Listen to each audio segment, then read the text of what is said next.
But unlike our AI factory strategy and our experience there, which was really formed through reasoning and deliberate action, our robotics journey resulted from a series of setbacks.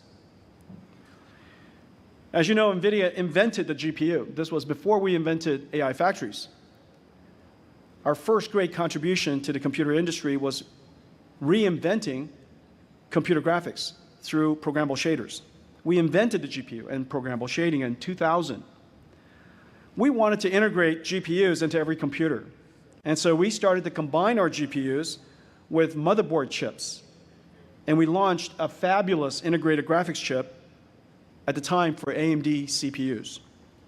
Our chipset business was an instant success. I think it went from 0 to $1 billion practically overnight.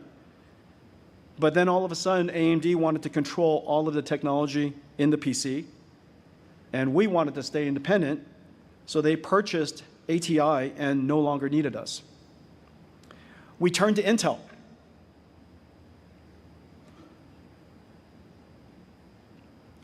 That probably wasn't a great idea, but we turned to Intel and negotiated a license to connect to Intel CPUs. Apple was excited about what we were building and asked us to work on a new computer with them, which became the first MacBook Air. Well, Intel saw what happened and decided they didn't want us to do that anymore. And so they terminated our agreement. Well, we pivoted again. And this time, we went and licensed ARM.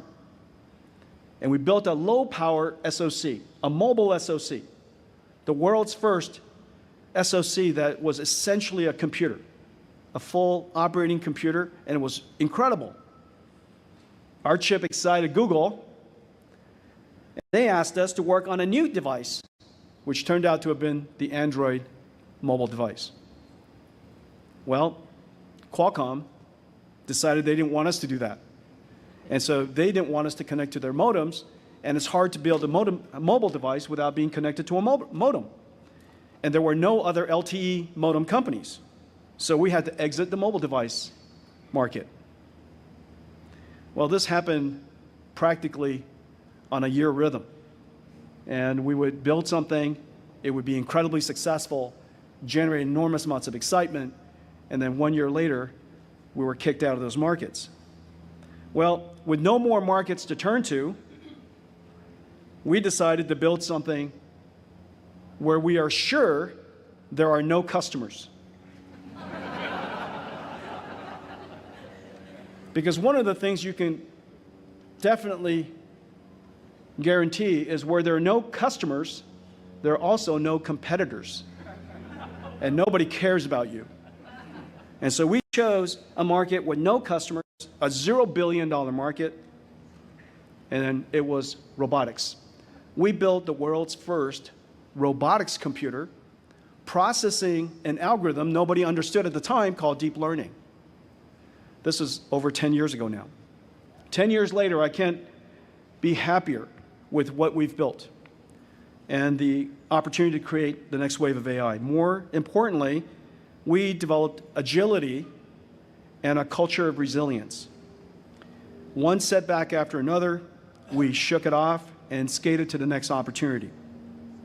Each time, we gained skills and strengthened our character. We strengthened our corporate character.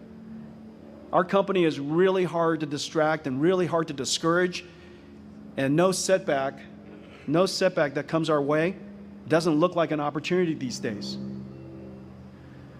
Ironically, the robotics computer that we built today doesn't even need graphics, which is why our journey started in the first place. So where we are today tells us something and teaches us something. The world is uncertain, as Richard Feynman would say, and the world can be unfair and deal you with tough cards. Swiftly shake it off.